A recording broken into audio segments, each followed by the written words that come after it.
divided. And there's this war that's happening here. It's sort of a scary place to live, and it's gotten a lot more so in the past couple of years. And there's this war between the gentry and the homeless. And we're all fighting against each other. And I agree with so many people, the people who, have problems living here, and then the people who are angry with the homeless. And I also agree with the homeless, who where else are they going to go? But I think the real story is that there's a group of people that are hiding among the homeless. There are some people who are living here who have moved in an opportunistic way, and they're young thugs. And they're causing problems, and they're exhibiting really bad behavior. And this is a community, and to be part of this community, it's all based on behavior, not whether or not you have drywall around you. Being a community member is about... I also don't like the RPs, you guys, but I can deal with that as long as the behavior's good. I walk my son to school, or I walk him to the beach, and I have to go by growling dogs, and I have to go by poop that's sitting out in the street and everything, and that's gross. I have compassion for the people who are living in the trailers, but I think that the really bad crime, the stuff that scares the daylights out of me, and keeps me locked in my house now, are these really bad guys who are hiding among the homeless and committing crime. And I think what we need, this is an extraordinary community. It's a place that people come visit from around the world. You can see it's an extraordinary community just by the diverseness of the population who lives here. And I think it needs extraordinary help. It just needs extraordinary protection. It's not like Culver City, where it's a little bit more predictable. We just need some help. And I also think we need some help as a community coming together, and all of us working against those few bad guys that are making this a really yucky place to live right now. So, and also that dog park thing, no, there are enough dogs, and that does, the kids do need a place.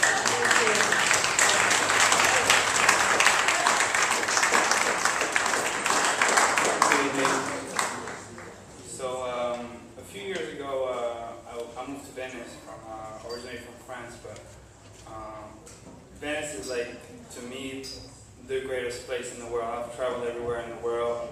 And when I came to Venice, it was this is amazing. So John and I have a passion for basketball, and 2 years ago we decided to create a basketball league in Venice to gather this whole community, this gathering around this sport that I love, that I've been doing all my life, through college, through traveling everywhere in the world. And 2 years ago we created the Kids Basketball League for kids of Venice and for the inner city kids that come from everywhere that share the passion for basketball. And now it's the Natural Leaders Camp, 2 years in the making, and we want to grow this thing to, now it's just been us and the help of a few sponsors. So we have about 40 kids all summer long, every Sunday. It's a kids program. They come in about 8 a.m. We give them breakfast, organic. Yeah, sure. Yeah, this is John Nash. My name is John Nash. I've been in Venice for the last 20 years playing ball. I do television. I already had a TV show called Ballin' that about 65 million people saw. So what we're doing is the Venice Basketball League. We're going to televise the Venice Basketball League. We're going to get the community, all of Venice back together, eating healthy, being strong, doing yoga. We have a camp called the Natural Leaders Camp that basically is a thought of me when I was living in the hood, when I was in Compton, living in Watts, living in South Central, when we were poor and no place to go, is to bring kids from Venice and from everywhere and have a free camp. It's free for everybody. It doesn't matter who it is, it's a free camp. They come to the beach, they eat live food, not cooked, just live organic food. They do yoga, they meditate, they play basketball, they have a whole environmental cleanup program.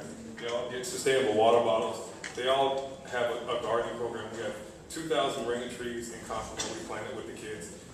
And the focus is the community and the kids. And if the kids understand, it's not about teaching them, it's about having them remember who they are. If they remember that they're part of this planet, that they remember, that they are part of this earth, and when they plant trees and when they garden and do yoga, they'll understand that. So you're not going to have to worry about your kids growing up doing hoodlum stuff or whatever. I have a 16-year-old, and I have to worry about that now because my son wasn't taught that. Those ideas is just basic, simple ideas. Planet first, yourself, family, take care of it.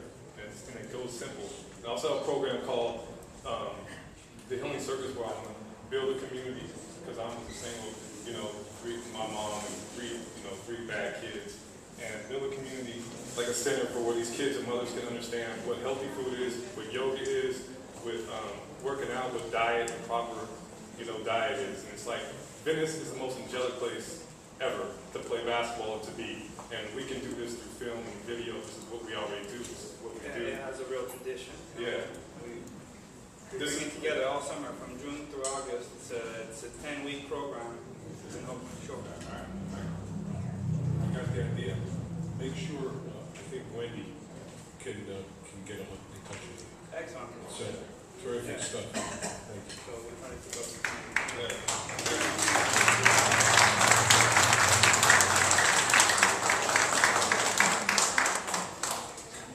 Hi, my name is Oscar Hermosillo. I'm a 10-year resident of Venice and a small business owner. I own a small wine shop, wine bar on Rose Avenue. I opened that wine shop about 3 years ago. I did social work for 15 years before. I'm giving a little bit of my background so you can see the point I'm going to try to get at. 15 years of writing grants for under SB 65, dropout prevention, working with developmentally disabled, working with mental health, groups like Law and Poverty, One Stop Immigration, and decided to open this little shop in an area that I was told could not support a business that services a demographic that was apparently, or at least assumed, non-existent in Venice, which, as you can see, obviously exists. And I've watched, it's incredible. In my shop alone, you can see Academy Award-winning actors come in, and 2 minutes later, you have the Venice Community Housing leader come in, and you have homeless folks, conversing with these people. It's an ongoing sociological phenomenon. If you ask me, I can beat out any reality TV show that's out there. And what I kind of the point I wanted to make in watching all this, and this is a personal experience, and just working through the politics and opening a small business, bar, restaurant, whatever you may call it, is that it's kind of a double-sided sword, being the last gentrifying, last developing beach community, really, in essence, with any kind of interest, both at the state level and the city level. There's a lot of money coming in. Real estate is hugely expensive, and there's, the demographic is vast, as you can see. But what I want to encourage the media to do is to really, in a way, not sensationalize the stories, but really do some deep research in terms of how the politics work in development. And by that I mean, in terms of power, the struggles within business development. It's ironic tonight the Venice Chamber Elixir is being held at the same time this town hall meeting in Mar Vista. But anyhow, in terms of development, the struggles, if it takes a couple of years for a business to develop in an area like this, again, the Coastal Commission at the state level has their needs, the city level, the local community has their needs to be met. On my street, on Rose Avenue, I've seen at least 4 investors come in, 4 businesses ready to develop, ready to create jobs, ready to create some revenue, ready to encourage some growth on Rose Avenue, to light it up, make it a walk street, what it's intended to be. And 4 have recently just dropped out.